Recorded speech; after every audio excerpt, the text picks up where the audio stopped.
ഞാൻ 2 ദിവസം മുമ്പ് ഒരു വീഡിയോ എടുത്തിട്ടുണ്ടായിരുന്നു. അപ്പോൾ അതിൽ ഈ ഭാഗം ഇങ്ങനെ അത്യാവശ്യം വെള്ളം ഉണ്ടായിരുന്നു. അപ്പോൾ ഞാൻ പറഞ്ഞിട്ടുണ്ടായിരുന്നത് വാട്ടർ ടാങ്കിലേക്ക് പോകുന്ന കണക്ഷൻ ഉണ്ടല്ലോ, അവിടെ ഇങ്ങനെ വെള്ളം ഇറങ്ങുന്നുണ്ടായിരുന്നു. അതാണ് നമ്മൾ പ്രശ്നം എന്ന് പറഞ്ഞിട്ടുണ്ടായിരുന്നു. പക്ഷേ ഞാൻ നോക്കാം ഇപ്പോൾ വെള്ളം ഉണ്ടോന്ന്. ഇപ്പോഴും വെള്ളമുണ്ട്, പുള്ളിക്കാരൻ ക്ലീൻ ചെയ്യുന്നുണ്ട്. ചെറിയ ഇപ്പോൾ ഈ ഇരിക്കുന്ന വെള്ളം ഉണ്ടല്ലോ, അതിങ്ങനെ ഇറങ്ങി പോകുമായിരിക്കും ഇതിലേക്ക്. പിന്നെ ഇലക്ട്രിക് റൂമാണ്, ആ പുള്ളി അടച്ചിട്ടുണ്ട്. അതിൻ്റെ ഉള്ളിൽ എന്താണോ സ്ഥിതി എന്നറിയില്ല. അപ്പോൾ ഇതിലേക്ക് ഇങ്ങനെ വെള്ളം ഇങ്ങനെ ഇപ്പോഴും ചെറുതായിട്ട് ഇറങ്ങിപ്പോകുന്നുണ്ട്. ഈ ഏരിയ ഇങ്ങനെ കണ്ടോ, ഇങ്ങനെ വെള്ളം കെട്ടി നിന്നിട്ട് ഇവിടെയൊക്കെ ഡാമേജ് ആയിട്ടുണ്ട്. ഇതൊക്കെ കണ്ട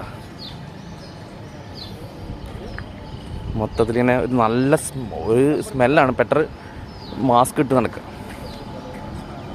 കണ്ടോ, മാസ്ക് ഇട്ട് നടക്കുകയാണ് ഏറ്റവും ബെസ്റ്റ്. ഇവിടെയൊക്കെ ഓൾമോസ്റ്റ് പറ്റി, ഇവിടെയൊക്കെ പറ്റിയിട്ടുണ്ടായിരുന്നു. ഇതപ്പോൾ ഇതിൻ്റെ ഉള്ളിലൊക്കെ സബാൽനൂർ ക്ലിനിക്ക്, അതിൻ്റെ ഉള്ളിലേക്ക് വരെ വെള്ളം വന്നായിരുന്നു. അവിടെ നിന്നൊക്കെ പറ്റി. അവിടെയും അപ്പോൾ ഇന്നലെ അവിടെ പാർക്കിൻ്റെ അവിടെയും വെള്ളം ഉണ്ടായിരുന്നു. അത് കാണുന്നില്ല. ഇന്ന് അവിടെയും കംപ്ലീറ്റ്ലി ക്ലിയർ ആയിട്ടുണ്ട്.